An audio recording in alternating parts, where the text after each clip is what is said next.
અબ્દુલ બાસિત સાહેબ છે હરીભાઈ જલ્દીથી ભગાડો આપણને જોઈ ના જાય અલા હરીભાઈ આ મોળાના તો કોઈને મુકતા જ નથી ઓ જલ્દી ભગાવો અહીંયાથી નકર આપણો કઈક વારો પાડશે હાલો હાલો જલ્દી अस्सलामु अलैकुम व रहमतुल्लाहि व बरकातुह।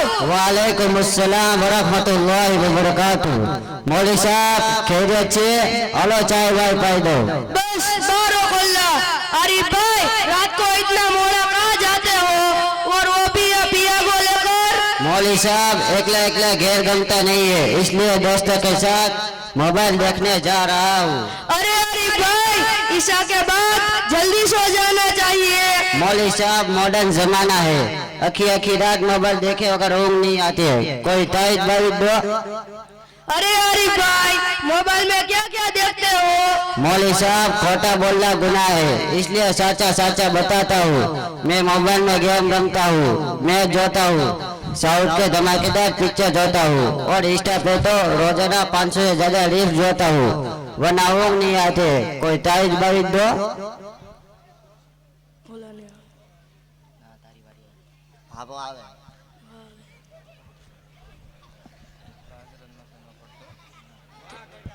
अस्सलामु अलैकुम व रहमतुल्लाहि व बरकातुह। वालेकुम अस्सलाम व रहमतुल्लाहि व बरकातुह। अरे सत्तार चाचा इतना जल्दी जल्दी कहाँ जा रहे हो? मौलवी साहब दुआ करजो हूँ बहुत टेंशन में छू। अरे चाचा किसका टेंशन है? मौलवी साहब छोकरो ने छोकरी की शादी है खर्चो बहु है 1 रुपया नहीं। अरे चाचा शादी तो शादी का नाम है यानी शादी का नाम है उसमें क्या टेंशन है? मौलवी साहब हमारा गामना रिवाज प्रमाणे रुपये વધારે જોઈએ हो। अरे चाचा તમારા ગામના શું રિવાજો છે અમને સમજાવો। જો મૌલવી સાહેબ હું તમને સમજાવું છું મારું મકાન 8x20 છે એમાં મારી છોકરીની કંકોત્રી લખવાનું રાખવાનું એમાં 40 થી 50 જણ આવે હું એમને ક્યાં બેસાડું। બીજી વાત અમદાવાદ ખરીદી કરવા જવાનું। ત્રીજી વસ્તુ સુરત અને મુંબઈ થી અમુક વસ્તુ લેવા જવાનું એ તે પણ 1 નંબર ક્વોલિટીમાં। મૌલવી સાહેબ સાંભળો છો ને? હા બોલો હું સાંભળું છું। પછી જો બ્યુટી પાર્લરમાં મારી છોકરીને તૈયાર થવા જવાનું 15 કે 20 હજાર રૂપિયા તો તૈયાર થવાના આણું લઈને એને ફોટા વિડિયો કરાવવાના ને બધાને દેખાડવાનું અને દાંડિયા રાસ રાખવાના અને 2000 લોકોને જમાડવાનું જબરવાર કરીને બીજા રિવાજ હજી કેમ બોલે ને? અરે નાના સત્તા ચાચા મારે નથી સાંભળવા આ હરામ ને નાજાયજ રિવાજો। જો મૌલવી સાહેબ આ બધું કરવું પડે તો સાદી સાદી લાગે નકર બધા વાતું કરે।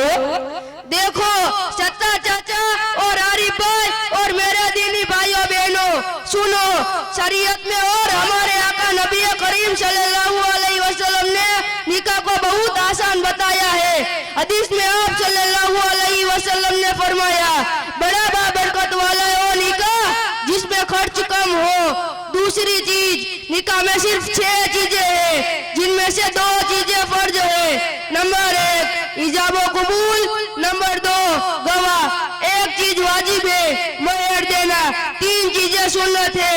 नंबर 1 खुतबा निकाह, नंबर 2 छुआरे अगले के खारे तकसीम करना, नंबर 3 वलीमा करना। इनके अलावा शादी में जितने भी रस्म और रिवाज होंगे वो निकाह की बरकत को खत्म कर देते हैं। इन रस्म और रिवाजों से अल्लाह और उसका रसूल सल्लल्लाहु अलैहि वसल्लम नाराज हो जाते हैं। फिर कुछ दिनों के बाद गिला शिकवा शिकायतें ये सब शुरू हो जाती है और नाचने कूदने वाले और खाने पीने वाले सब चले जाते हैं। फिर दूल्हा दुल्हन के घर वालों को सब बर्दाश्त करना पड़ता है। इसलिए इन रस्म और रिवाजों को खत्म करने की फिक्र करे और हर बात उलमाए किराम से पूछ कर करे। मौलवी साहब હું નિયત કરું છું કે મારા ઘરની શાદી શરીયતના મુતાબિક અને ઉલમાએ કિરામથી પૂછીને કરીશ અને આ બધા રિવાજોથી બચવાની પૂરેપૂરી કોશિશ કરીશ ઇન્શાઅલ્લાહ। और आरिफ भाई, आपको कोई तावीज की जरूरत नहीं है, आपको डंडों की जरूरत है। ना ना मौलवी साहब, मुझे डंडों की जरूरत नहीं है, मैं सुधर जाऊंगा।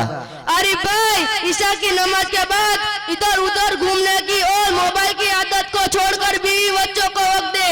आगे रमजान आ रहा है, अभी से ही मोबाइल को छोड़ने की फिक्र करे।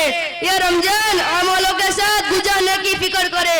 तिलावत, रोजा और तरावी की कसरत और दुआओं का खूब एहतिमाम करे। हाँ मौलवी साहब, હું આજથી ઇન્શાઅલ્લાહ ઈશા બાદ મોબાઈલ નહીં જોઉં અને સુધરી જવાની કોશિશ કરીશ। હા, એમને એક વાત ધ્યાનથી સાંભળો આરિફ ભાઈ, આપણે આ મહિનાની તારીખ 25, 26 અને 27 આપણા ભાવનગર જિલ્લાનો ઇજ્તિમો શિહોરમાં રાખે છે, જેમાંથી ઘણી બધી જમાતો અલ્લાહના રાસ્તામાં જશે।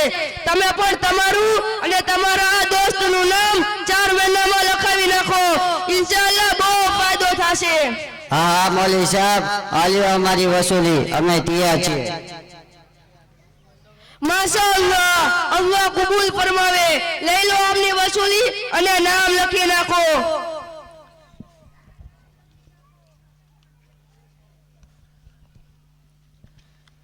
અને મારે પૂરા મજમાને પણ ગુજારિશ છે કે આપણા ઇજ્તિમામાં કમસે કમ 3 દિવસ લગાડવા દરેક સાથી નિયત કરે। અસ્સલામુ અલૈકુમ વરહમતુલ્લાહિ વબરકાતુહ।